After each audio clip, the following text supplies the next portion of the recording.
Welcome back. Let's take just 5 minutes to quickly make this website a little bit prettier. Just to show you how easy it is to customize a website once you have the layout done. A recommended step that I've mentioned multiple times. When you build a website, figure out your layout, make it responsive, and once that's done, the rest is kind of fun. You just add nice CSS properties, some images to just prettify it. So in our case, I want to show you a website called, well, noshit.xyz. And it's going to really help you out because, well, it gives you free design resources to use. And they have fonts, illustrations, mockups, UI kits, everything for free that you can use on your website. In our case, we can use something like OnDraw over here that gives us a ton of MIT illustrated or licensed illustrations. So if I go to Browse Now, we see that we have a ton of images that we can use. So in my case, I've downloaded one of these images and we're going to use it as our cover photo.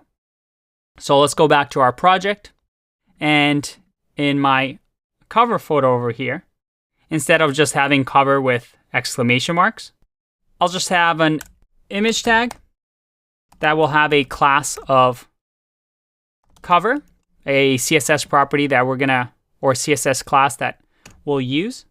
And it's going to link to the image that I just downloaded in my images folder. Again, this should already be in your starter files that I gave to you.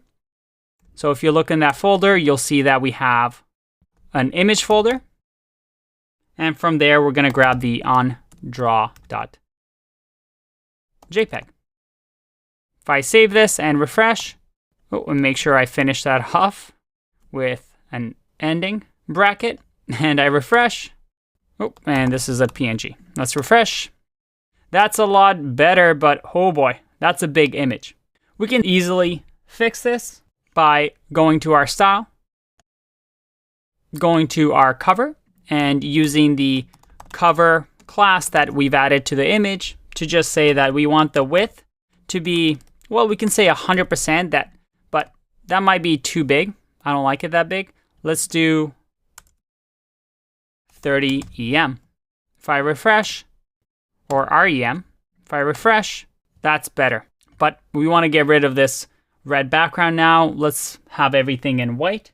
Just going to go up to our zone, and we can just actually remove the red from here. If I refresh, much better. That looks a lot better. All right. So as we see, the image size isn't growing, which is good, but it looks nice and pretty as the cover photo. Another thing that I noticed is that when I scroll down, I want the header tab to be sticky, that is to scroll with me. And that's another common pattern that we'll see that's fairly easy to do. We can just give the nav element a sticky class, and this sticky class can say that it'll have position of fixed and a top of 0, that is, start at the top. And if I refresh this, it will actually, because of the position fixed, although it works now, it messed up our width. So we want to make sure that the width is always 100%.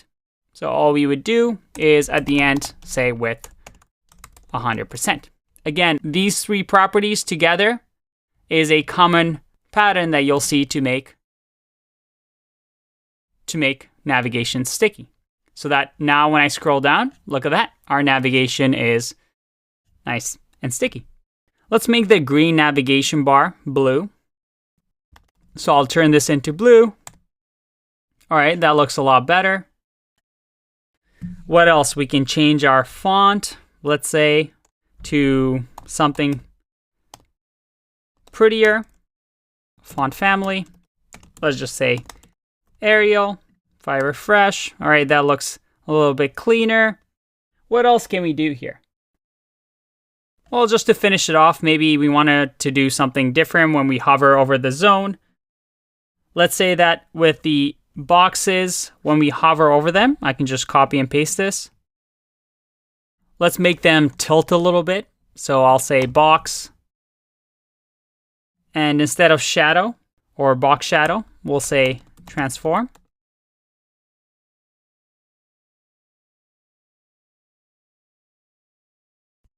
And we'll just say that we want to rotate, say -7 degrees.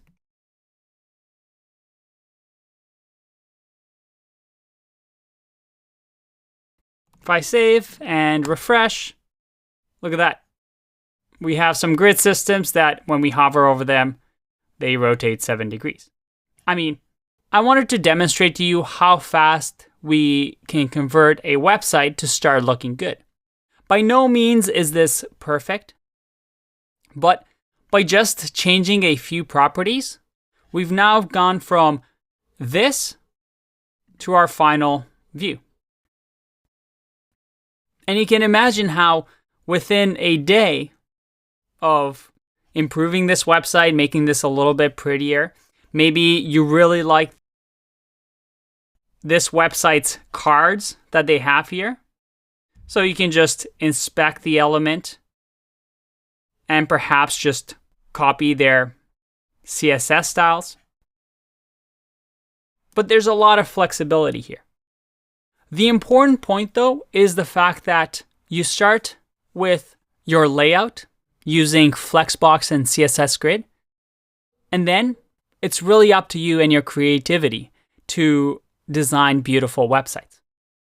I hope that was fun. I definitely had a lot of fun playing with CSS Grid and Flexbox, and I'll see you in the next video.